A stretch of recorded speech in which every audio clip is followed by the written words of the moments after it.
of collapse. Celebrations across Libya as rebel forces sweep into the centre of Tripoli, but the fighting isn't over. In this neighbourhood, there are pro-Gaddafi men out on the streets with guns, protecting the area. The battle for Tripoli is not yet over. Still some pockets who support Gaddafi. Maybe there are some fighting in some area, but in the whole, our fighters control 95% of the city. Under arrest, Colonel Gaddafi's son, Saif al-Islam, who's wanted for crimes against humanity, has been captured by the rebels. Colonel Gaddafi's whereabouts are unknown. His government has appealed for a ceasefire. In the United States, President Obama calls on Colonel Gaddafi to step aside and avoid further bloodshed. In London, the Prime Minister is to chair a meeting of the National Security Council as NATO says it'll act to protect Libyan civilians. The Gaddafi regime is clearly crumbling. The sooner Gaddafi realizes that he cannot win the battle against his own people, the better. Oil prices fall as speculation mounts that the conflict may be coming to an end.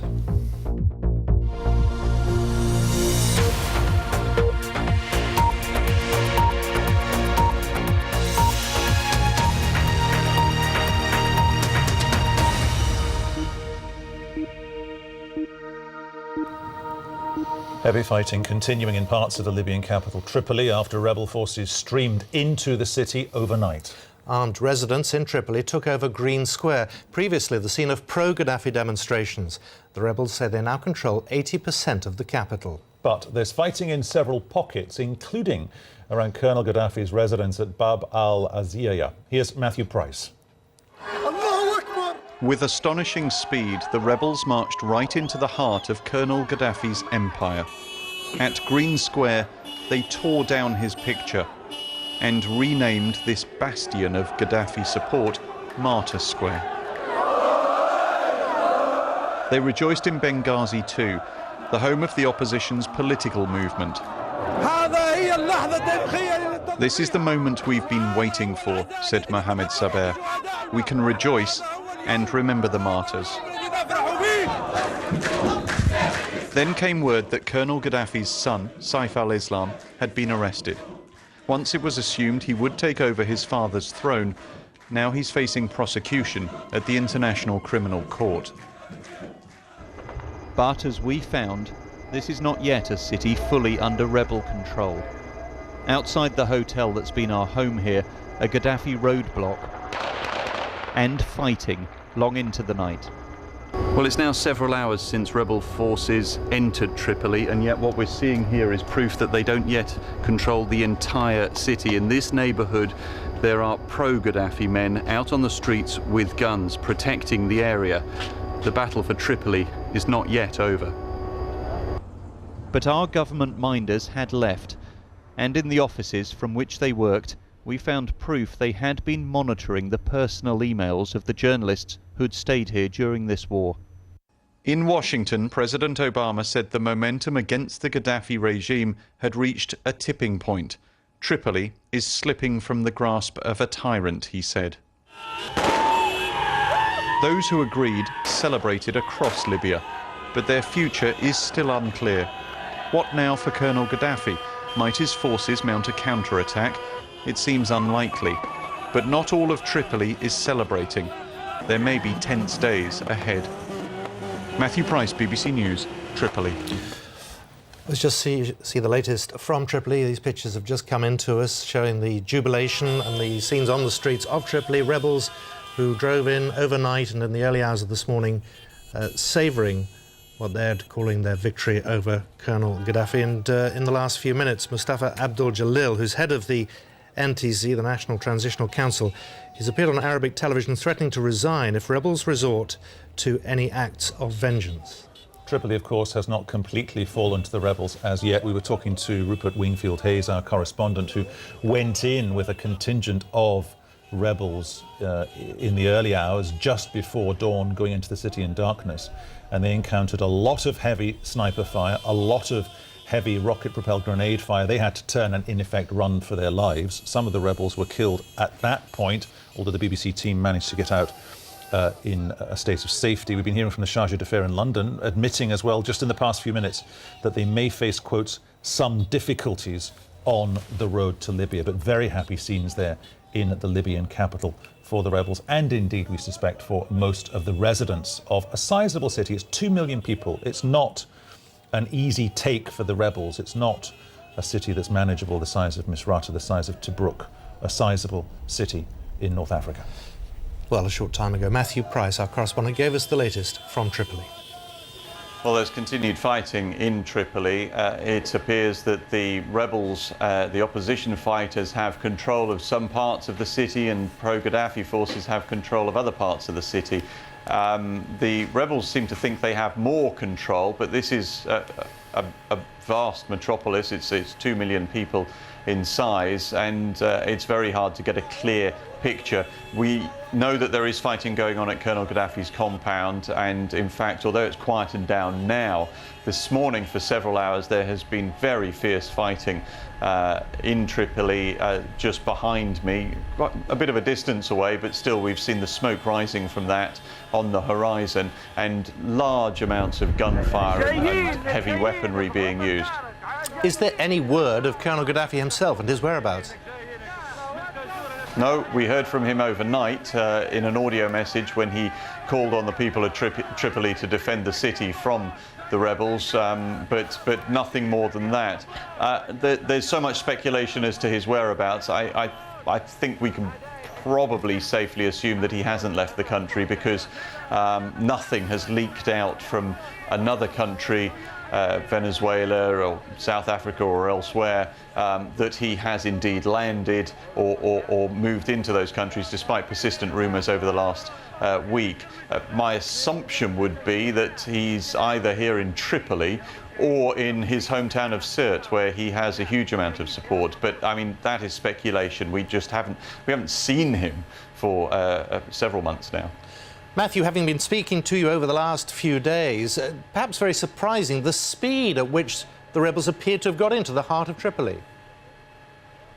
Yeah, that struck me hugely last night. It seemed that this sudden advance, which we presumed would be checked at the edge of Tripoli, it just suddenly they swept on through. And remember, it's astonishing because they had been fighting in the town of Zawiya, 30 miles to the west of here, for over a week in order to gain control of that town. They would have lost men in that battle, they would have lost weapons, they would have used up an awful lot of ammunition, and they didn't have much time to regroup or to replenish their supplies, and certainly much time to rest. And then all of a sudden, here they were charging down the road, seemingly buoyed by the news of the internal uprising, if I can call it that, in Tripoli on Saturday night. Now, there's one of two scenarios. Either Colonel Gaddafi's forces have been so weakened by the months of airstrikes, and we know those airstrikes have degraded their capacity to fight, that they just simply really have melted away. And what we're hearing at the moment, the fighting we're hearing at the moment, is pockets of resistance in this capital city, which the rebels would hope to overcome in the coming hours or days. The other scenario is a more sinister one, and it is a tactic that's been employed by Colonel Gaddafi's forces in other towns and cities, and that is to allow the rebels to come in and then break them off from their supply lines, cut them off from any chance of getting reinforcements in, and take the fight to them. And that may well be, of course, what we're seeing this morning. Very, very hard to judge from my vantage point, but certainly the battle for Tripoli is not over. Matthew Price talking to us earlier. Live now to my colleague Rachel Schofield, who's outside the Libyan embassy in central London. Rachel. Simon, thanks very much. Well, a very quiet morning here. You wouldn't know, would you, that momentous changes are potentially underway in Libya when the front of the Libyan embassy here in London looks so quiet and so tranquil, business as usual. And yet the telltale signs of change are here, of course, because flying above the embassy is that new flag, the all-important symbol of a new regime that may well be on its way, and the end of a 42-year rule by Colonel Gaddafi. His old green flag gone, replaced by the bright colours there, the red, the black and the green. But we have seen a flurry of activity just a few short moments ago. The face in Britain of that new regime is the new chargé d'affaires. The old regime asked to leave, the representatives asked to leave by the Foreign Secretary William Hague back in July, when the rebel Transitional Council were recognised as the people that the British government would do business with. The new team now in place, and we saw just a few short moments ago the new chargé d'affaires, as I say, Mahmoud al-Naku. He arrived in his chauffeur-driven car, and he stopped on the steps to give his reaction to the events unfolding in his country. Today, we start to rebuild Libya as a promised country. We look forward to build democratic country. We will have constitution. We will have freedom in every part of the country and in different fields of activities. I would like to thank the British government, especially Prime Minister Mr. Cameron, for all their stand with the Libyan people. They stand unshaken from the beginning of the crisis till now. We are so grateful for all what they have done to support our people. In the next few days, we may be facing some difficulties, because every revolution will face some difficulties. Maybe some mistakes will happen, but we believe that our people in TC are capable to resolve all the problem. They could contain any problem, and we will go forward to build a promised Libya, and we will have a promised relationship between UK and New Libya. So a note of gratitude to the British government there from Mr. al-Naku. Also, you'll note that strong note of realism, saying that they know it will not be without its problems, that there are difficulties, possible mistakes that may lie ahead, but also trying to sound confident that there are plans in place for a new regime and for a transitional period. He made some other noteworthy comments as well. He said that he was confident that Colonel Gaddafi is still in the country, and he said that no stone would be left unturned in the search for him. He also confirmed, as we have been hearing this morning, the arrest of two of Gaddafi's sons, Saif and Mohammed, and he stressed that they were in custody, they were receiving good treatment. And thirdly, he called for an end now to the NATO military action. He was questioned on this and asked to confirm that that was what he was asking for. And he was suggesting that he felt now the time had come for a cessation of military action by NATO as the situation was assessed, and also perhaps a confident note from him, as if to say, well, things are pretty much in control now, under control, and that is no longer needed. But of course, those questions are big questions for not just those on the ground in Libya, but also for the international community as a whole. And they will be wanting to hear more from representatives in embassies around the world, like in this one in the States and so on, to hear more about what is planned. And we already know that there are suggestions that a kind of draft document, a draft plan has been drawn up by the National Transitional Council for what would happen in a post-Gaddafi era, because the fear, as you've been hearing all morning from commentators, is that there might be a repeat of Iraq in 2003, where the end game came so quickly that in a way things had not been thought of beyond that. But he seems to be stressing that there is a plan now in place and that all will be well. But people around the world, leaders, will be looking at that more closely, be asking very difficult questions, because still answers to questions about what happened, for example, to General Yunus, the military leader who was assassinated, who had defected from Gaddafi's regime to the rebel movements and then seemed to be assassinated in a very confused, mysterious circumstances which suggested infighting, and all talk of tribal differences, of factional differences, of the split in Libya between East and West, and how all of those differences can be surmounted. So a confident note struck by the Chargé d'Affaires, but many questions still to be answered this morning. Rachel, thanks very much. Well, just to let you know, we're hearing from the Reuters news agency reports of columns of rebel fighters heading towards Green Square in the heart of Tripoli. We'll bring you more on that as we get it. Now, the British Prime Minister David Cameron is making a statement in the coming hours on the situation in Libya after chairing a meeting of the National Security Council's Libya Committee. Let's go to our correspondent Robin Brandt, who's in Downing Street. His decision to recognise the NTC, one of the first governments to do so, was seen at the time as slightly risky. He will now feel vindicated. Yes, I think the Prime Minister will feel vindicated, but there'll be no sense of triumphalism coming from him, I think. I mean, the latest from Downing Street is that David Cameron will give some kind of a statement after 10:30, before 11, so you'll be able to hear from the horse's mouth, so to speak. But senior Downing Street sources are saying there is no sense of complacency in Downing Street this morning, having witnessed what went on in Tripoli overnight. But I think the Prime Minister wants other people to acknowledge there was deep scepticism some 22 weeks ago when the military campaign began, and it appears that his view, his perspective, his will has prevailed. Now, in terms of what the National Security Council meeting heard, Prime Minister in the chair, Liam Fox, Defence Secretary there, Damien Green from the Home Office there, Jeremy Brown from the Foreign Office there, and Andrew Mitchell, the Secretary of State for International Development, possibly the most important man around the table, I think. The meeting went on for about an hour.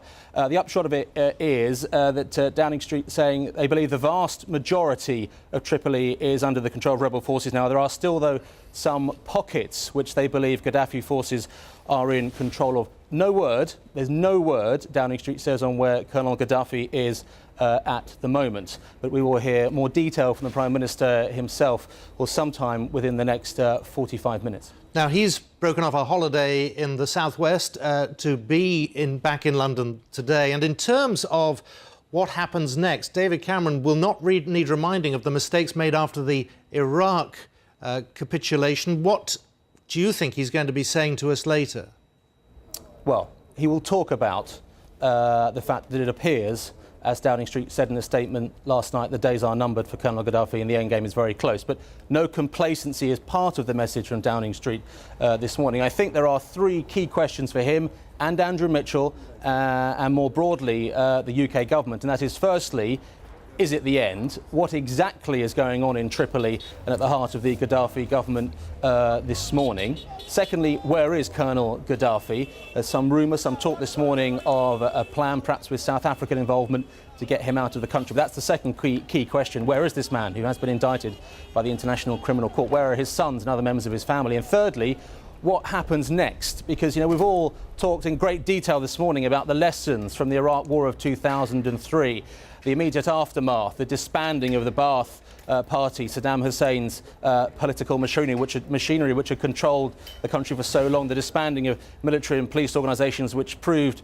so catastrophic, so much so the country came close to some kind of civil war. Now, Libya is not the same as Iraq, but as you said, lessons are being learned. The UK government has the stabilisation unit. It works from the Foreign Office, Downing Street, it works from the Cabinet Office as well. I think that will be one of the key parts in terms of what the civilian side of the government will do in Libya as soon as it is clear the rebels are in control, Gaddafi is gone. Andrew Mitchell, the Secretary of State for International Development, has a key role to play in terms of UK government reaction, people on the ground, people helping the National Transitional Council and helping Libya move, some almost 42 years after Colonel Gaddafi came from power, from 2 generations of dictatorship to something that will be very, very different.